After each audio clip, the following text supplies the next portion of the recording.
Praise the Lord. मेरा नाम पायल है। मैं आपको बाइबल के बारे में और प्रभु यीशु मसीह के बारे में बताना चाहती हूँ। प्रभु यीशु मसीह का दुनिया में आना, उनका हमारे लिए क्या क्या उन्होंने हमारे लिए किया और किस तरह हमारे पापों को हमसे दूर किया और उसके लिए वे सूली पर चढ़ाए गए, इन सब के बारे में हम बाइबल के द्वारा जानेंगे। और इसकी शुरुआत जो होती है वो होती है जेनेसिस चैप्टर से। जेनेसिस यानी उत्पत्ति। उत्पत्ति का मतलब होता है क्रिएशन, जब परमेश्वर ने दुनिया को बनाया, कैसे बनाया। आइए हम जानते हैं जेनेसिस चैप्टर 1, जो हमें बताता है कि परमेश्वर ने दुनिया की क्रिएशन करी बाय हिज वर्ड। उन्होंने अपने मुंह से बोला, कमांड किया और वो सारी चीज़ें होती चली गई। सबसे पहले चैप्टर 1 वर्स 1 हमें बताता है कि परमेश्वर ने सबसे पहले यूनिवर्स बनाया। आज हम उस यूनिवर्स को गैलेक्सी के नाम से जानते हैं, मिल्की वे गैलेक्सी। परमेश्वर ने उसके बाद अर्थ को बनाया है। वर्स 2 हमें बताता है अर्थ वॉज फॉर्म्ड। मेरे पास गुड न्यूज़ बाइबल है, तो इसमें मैं इंग्लिश में वर्स पढ़ूंगी, बट मैं आपको ट्रांसलेट कर दूंगी हिंदी में। अर्थ वाज फॉर्म्ड एंड डेजोलेट, यानी वॉइड। अर्थ जो थी एक खाली प्लैनेट की तरह थी, जिसके ऊपर सिर्फ और सिर्फ डार्कनेस थी। जैसे कि आज के टाइम में मार्स, वीनस जिस तरीके का प्लैनेट है, खाली वॉइड, वैसे ही अर्थ थी उस समय पे। और उसके ऊपर सिर्फ और सिर्फ पानी था, न आसमान था, न लाइट थी, कुछ भी नहीं था, सिर्फ पानी था। उस पानी के ऊपर परमेश्वर का आत्मा हॉवर करता था, मंडराता था ऊपर ही ऊपर परमेश्वर का। फिर परमेश्वर ने उसके बाद उस जगह पर कमांड किया। सबसे पहले परमेश्वर ने कमांड किया और कहा लेट देयर बी लाइट, और इस तरीके से वहाँ वो लाइट अपीयर हो गई। परमेश्वर ने कहा, परमेश्वर ने देखा, दैन परमेश्वर was pleased what he saw. उसके बाद परमेश्वर ने लाइट को और डार्कनेस को अलग कर दिया, क्योंकि पहले सिर्फ डार्कनेस थी। फिर परमेश्वर ने लाइट बनाई और लाइट और डार्कनेस अलग हो गई। डे को लाइट को उन्होंने डे का नाम दिया, डार्कनेस को उन्होंने नाइट का नाम दिया। इवनिंग पास हुई, मॉर्निंग आई, और ऐसे में पहला दिन क्रिएट हुआ। देन उसके बाद परमेश्वर ने कमांड किया कि एक डोम बने। डोम होता है एक लेयर, तय, जिसे हम हिंदी में बोलते हैं तय, डोम लेयर, जो पानी को डिवाइड करेगा दो भागों में। ऊपर और नीचे पानी होगा, ऊपर एक लेयर होगी। उस लेयर को परमेश्वर ने स्काई का नाम दिया। दोस्तों, साइंटिस्ट भी मानते हैं और कहते हैं फैक्ट्स में कि 1,20,000 बिलियन साल पहले अर्थ फॉर्म हुई। कहते हैं कि अर्थ एक वॉइड थी, एक प्लैनेट थी, एक एक्सप्लोजन हुआ जिसके बाद अर्थ फॉर्म हुई, और उसके ऊपर वो सारी की सारी हर एक चीज़ फॉर्म हुई, और एक ऐसा एटमॉस्फेयर बना जिससे कि ह्यूमन लाइफ सिर्फ और सिर्फ पॉसिबल है अर्थ के ऊपर।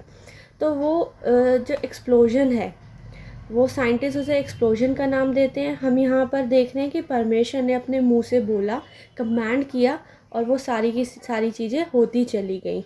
तो साइंटिस्ट जो हैं, साइंस जो है, वो भी हमारे परमेश्वर को रिवील करता है। तो हमारा जो परमेश्वर है, वो सबसे बड़ी अथॉरिटी है on this planet. The highest most authority जो हम कहते हैं वो परमेश्वर की है, क्योंकि एवरीथिंग, हर एक चीज़ परमेश्वर की अथॉरिटी को रिस्पॉन्ड करती है। वो कहते हैं बारिश तो बारिश होती है, छत तो छत है, घर है, हम भी उनको रिस्पॉन्ड करते हैं क्योंकि उन्होंने हमें बनाया है। पर हम विल है, उन्होंने हमें एक विल दी है। इसके बाद परमेश्वर ने यहाँ पर स्काई, आसमान बनाया। उसके बाद दूसरा दिन बीत गया। तीसरे दिन परमेश्वर ने जो पानी था, उन्होंने कमांड करी। 9 वर्स में कहा let the water below the sky come together in one place so that the land will appear.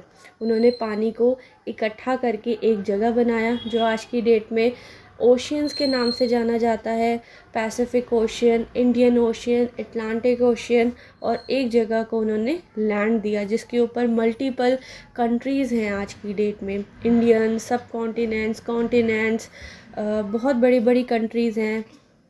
उसके बाद परमेश्वर ने कहा कि इस लैंड को मैंने नाम दिया earth, and the water which had come together named as sea, समुद्र, समुद्र का ओशियन, सी, ये नाम दिया।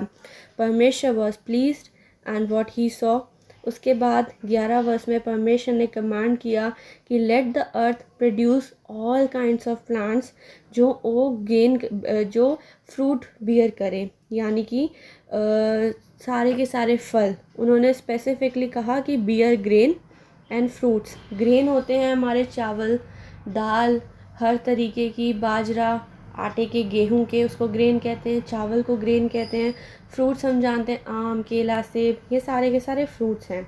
और ये इसी तरीके से होता चला गया। यहाँ तक हमें पता चलता है कि परमेश्वर कितने स्ट्रेटेजिक हैं। स्ट्रेटेजिक, एक के बाद एक के बाद एक उन्होंने चीज़ों को बनाया, एकदम से नहीं। And he is very much creative and he is very much intentional. उन्होंने ये सारी की सारी चीज़ें एक के बाद एक बनाई। क्यों बनाई? ताकि वो इंसान को बना सके। इंसान के लिए उन्होंने सारी की सारी चीज़ें बनाई जिसमें ह्यूमन लाइफ पॉसिबल हो सके। सबसे पहले पानी, ज़मीन, आसमान, सांस लेने के लिए जो 3 बेसिक चीज़ें हमें चाहिए होती हैं। उसके बाद परमेश्वर ने खाने का भी इंतज़ाम किया कि जिससे कि हमें फ्रूट्स और ग्रेन, रोटी, सब्जी मिल सके। उसके बाद परमेश्वर ने ये तीसरे दिन में किया। उसके बाद चौथा दिन आया जहाँ पे परमेश्वर ने समय बनाया। समय बहुत इम्पॉर्टेंट होता है हमारी लाइफ में। सबसे पहले समय को परमेश्वर ने बनाया। उसको सबसे पहले उन्होंने डेज़ में, ईयर्स में और रिलीजियस फेस्टिवल में उन्होंने स्टार्ट किया। उन्होंने स्काई के अंदर सन को दिया दोपहर में, रात के लिए मून और स्टार्स। ये सारी की सारी चीज़ें परमेश्वर ने बनाई। हम इन्हें साइंटिफिक नेम में सेलेस्टियल बॉडी कहते हैं। एक ही जगह हैं, एक ही ऑर्बिट में मूव करती हैं। परमेश्वर ने इन सब चीज़ों को बनाया।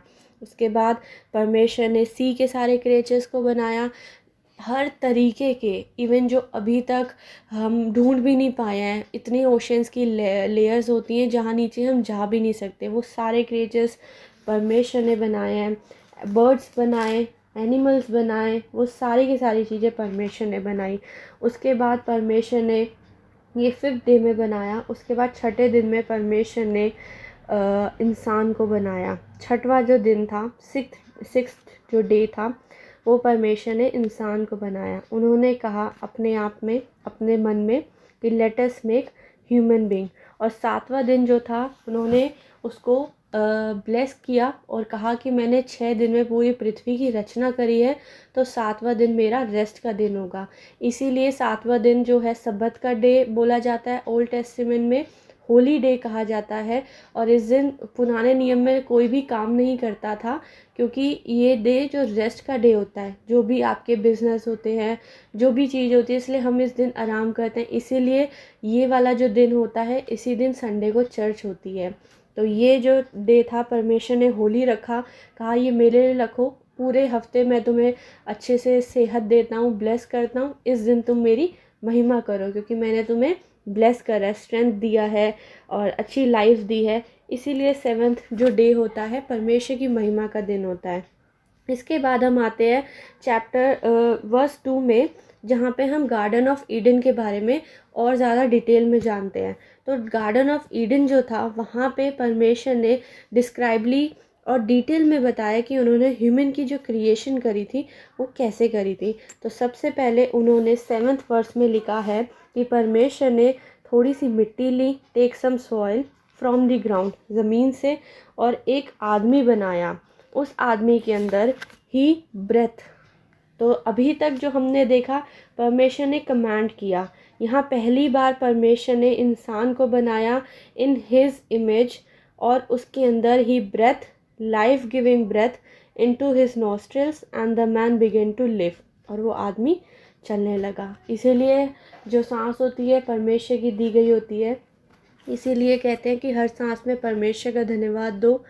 और हमारे जो एट्रीब्यूट्स हैं, हमारा, हम जिस तरीके से दिखते हैं, हम जिस तरीके से सोचते हैं, जो अच्छाई हमारे अंदर है, वो सारी परमेश्वर की दी हुई है। इसलिए हम परमेश्वर के बच्चे कहलाए जाते हैं, क्योंकि हम उनमें से निकले हुए हैं। उन्होंने मिट्टी ली, हमें बनाया, अपनी सांस हमारे अंदर फूकी, और जितने दिन उन्होंने हमारे लिए लिखे हैं, वो दिन हम इस अर्थ पे, इस पृथ्वी पे रहते हैं। और जब हमारे दिन पूरे होते हैं, हम परमेश्वर में वापस चले जाते हैं।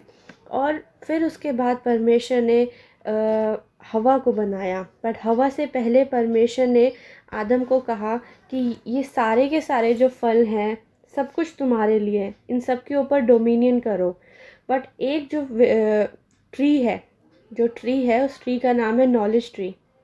उस ट्री को मत खाना, क्योंकि वो खाओगे then you will die at the same day. यहाँ पे डाई का मतलब दो तरीके से था। डाई का मतलब ये नहीं था कि मर जाओगे, यहाँ पे बिल्कुल भी मरने का मतलब नहीं था।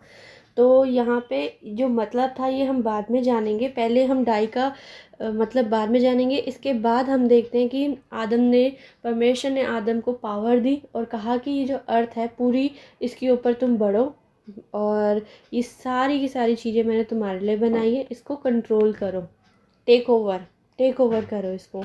फिर आदम ने सारे के सारे जो भी पशु पक्षी थे, एनिमल्स थे, उन सब के नाम दिए, उन सब के नाम हुए। उसके बाद जब आदम सो गया, Lord God made the man fall into a deep sleep.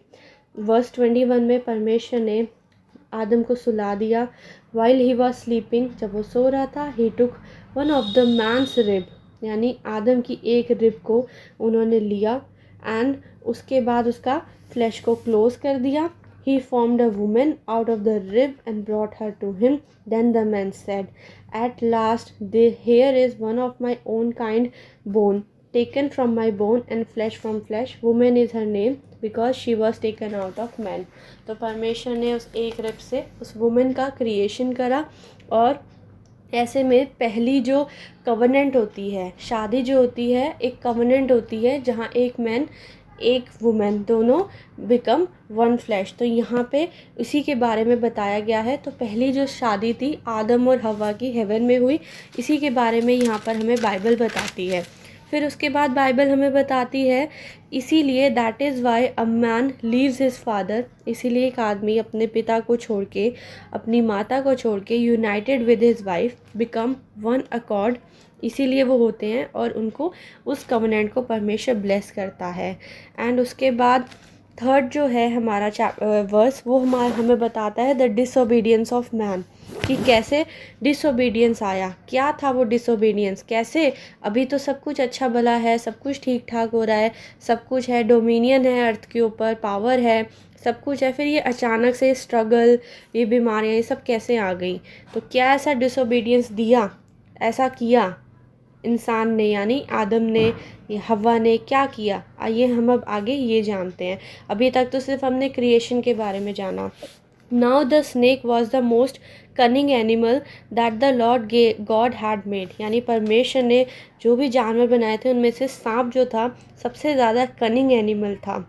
The snake asked the women, उसने वुमेन से पूछा। सबसे पहली चीज़ परमेश्वर ने कमांडमेंट दी आदम को। यहाँ पे उसने, क्योंकि वो कनिंग था, तेज था, और वो परमेश्वर की हमें उस कवनेंट से निकालना चाहता था, जहाँ पे हम परमेश्वर से डायरेक्ट बात तो कर पा रहे थे, देख पा रहे थे, उस जो हम प्रॉमिस है परमेश्वर ने हमें दिया है, जो कवनेंट है उसके अंदर हम थे, उस कवनेंट से हमें निकालने के लिए उसने बहकाया सबसे पहले किसको, हवा को, जिसको पता भी नहीं था इसके बारे में। आदम को पता था, आदम को ही परमेश्वर ने कमांड दी थी उस पेड़ के फल नहीं खाना। यहाँ पे उसने वुमेन से बोला, did God really tell you not to eat fruit from any tree in the garden, क्या सच में परमेश्वर ने बोला है। हवा कहती है, we may eat the fruit of any tree in the garden, वो हवा कहती है, पर except the tree in the middle of it, परमेश्वर ने कहा है, गॉड टोल्ड अस, परमेश्वर ने कहा है, not to eat the fruit of that tree, even don't touch it, अगर आप करोगे तो तुम मर जाओगे। यहाँ पे हवा की भी गलती है, आदम की भी गलती है। तो फिर बट करवाई किसने, करवाई उस स्नेक ने, जो वो कनिंग था, जानवर था, जो परमेश्वर ने बनाया था। ये भी बता रहे हैं that the Lord created that, but उसने, वो चाहता क्या था, वो चाहता था कि हम उस कवनेंट से निकल जाएं। इसके बाद तो वुमेन जो होती है वो देखती है कि हाउ ब्यूटीफुल द ट्री, बहुत सुंदर दिख रहा है, जो फ्रूट है वो तो और भी ज़्यादा इसका अच्छा होगा, दूर से ही वो सेंस करती है बहुत टेस्टी होगा, और वो खाते हैं। जैसे ही वो खाती है उसको कुछ नहीं होता। देन उसके बाद वो कुछ उसको देती है, आदम को। एंड जैसे ही वो खाता है उसके बाद उन दोनों को पता चलता है और वो रियलाइज़ करते हैं और उनके अंदर नॉलेज आ जाती है, यानी विजडम, यानी माइंड एकदम से उनका खुल जाता है और उसके बाद उनको सब कुछ पता चलता है। उनको कहता है अरे हमने तो कपड़े भी नहीं पहने, अरे हम कैसे हैं। तो वो सारी की सारी चीज़ें उनके माइंड उनके चलने लगते हैं। इससे पहले उनको ये सब समझ नहीं आता क्योंकि वो परमेश्वर की कवनेंट में थे। उसके बाद यहाँ पे परमेश्वर आते हैं इवनिंग में। परमेश्वर कहते हैं आदम आदम तुम कहाँ हो। तो फिर परमेश्वर वो आंसर करता है कि आई हर्ड यू, आप बट मैं डरा हुआ हूँ, मैं आपके सामने नहीं आ सकता। डैट इज़ जब भी हम सिन करते हैं वो एक हमारे अंदर एक गिल्ट होता है ना, मैं नहीं आ सकता, मैं फेस नहीं कर सकता। वो एक गिल्ट था आदम के अंदर उस वक्त। तो वो आया, कहता परमेश्वर मैं नहीं आ सकता। वहाँ पे वो फिज़िकली नहीं, एक गिल्ट में, जिसे कहते हैं ना इमोशनली, एक पिता के सामने मैं नहीं आ सकता क्योंकि मैंने गलत काम किया है, मैंने आपकी आज्ञा का उल्लंघन किया है और मैंने वो कर दिया।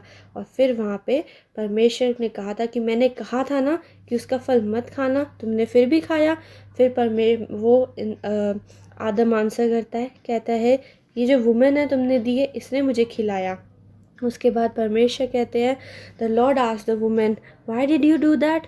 फिर वो कहती है ये जो स्नेक है ना इसने मुझे इसमें फंसाया। और वो एक दूसरे पे इल्ज़ाम लगाते हैं। फिर उसके बाद परमेश्वर जजमेंट देते हैं क्योंकि एक रूल है, एक लॉ है जो सेट है, जो कोई भी सिन करता है परमेश्वर की नज़र से दूर हो जाता है, परमेश्वर की आज्ञा का पालन नहीं करता, परमेश्वर की नज़र से दूर हो जाता है। तो इस सिन से बचाने के लिए there should be a sacrifice. जो वो सैक्रिफाइस था वो था प्रभु यीशु मसीह का सैक्रिफाइस कि एक आदम ने जो हमें सिन में डाल दिया फ्रूट खा के, द लास्ट एडम वो थे प्रभु यीशु मसीह, जिनकी वजह से हम बचे हैं। ये है। इसके बाद परमेश्वर ने जजमेंट प्रोनाउंस करी और यहाँ सबसे पहले उन्होंने प्रभु यीशु मसीह के बारे में बताया। देन द लॉर्ड सेड, उस सांप से, कि मैं तुझे पनिश करता हूँ कि तू अकेला ऐसा एनिमल होगा जो कर्स होगा और तू अपनी बेली के थ्रू क्रॉल कर कर के रगड़ रगड़ के जाएगा और तू डस्ट खाएगा, यानी मिट्टी। जब तक तू जिंदा है तब तक तू मिट्टी खाएगा। फिर उसके बाद उन्होंने आदम को और हव्वा को कर्स नहीं किया। कई लोग सोचते हैं, बट उन्होंने कभी भी कर्स नहीं किया। यहाँ पे साफ लिखा है उन्होंने स्नेक को कर्स किया। उसके बाद उन्होंने कहा, उन्होंने I will make you and the woman hate each other, क्योंकि तुमने उस वुमेन को भड़काया। इसलिए हर offspring and your will always be enemies. हर offspring and yours will always be enemy, हमेशा दुश्मन रहेंगे उसके ऑफस्प्रिंग्स यानी उसके बच्चे, और तू स्नेक हमेशा दुश्मन रहेंगे। और उसके बाद उन्होंने ये कहा कि हर ऑफस्प्रिंग यानी उस वुमेन का बच्चा विल क्रश योर हेड, तेरे सर को कुचलेगा, and you will be bite their heel. And उसके बाद उन्होंने बोला, he said to the woman, उसके बाद उन्होंने वुमेन को बोला, I will increase your trouble in pregnancy and your pain in giving birth. In spite of this you will still have desire for your husband, yet you will subject to him. जो हम जानते हैं कि कैसे एक baby का creation होता है उसके बारे में, और फिर कैसे कि एक वुमेन और हस्बैंड होते हैं, कि कैसे दोनों एक दूसरे के लिए आदी होते हैं, वुमेन हस्बैंड के लिए, हस्बैंड वाइफ के लिए। इसके बाद उन्होंने मैन से कहा कि you listen to your wife, तुम अपनी वाइफ की सुनोगे। Eat the fruit which I told you not to eat.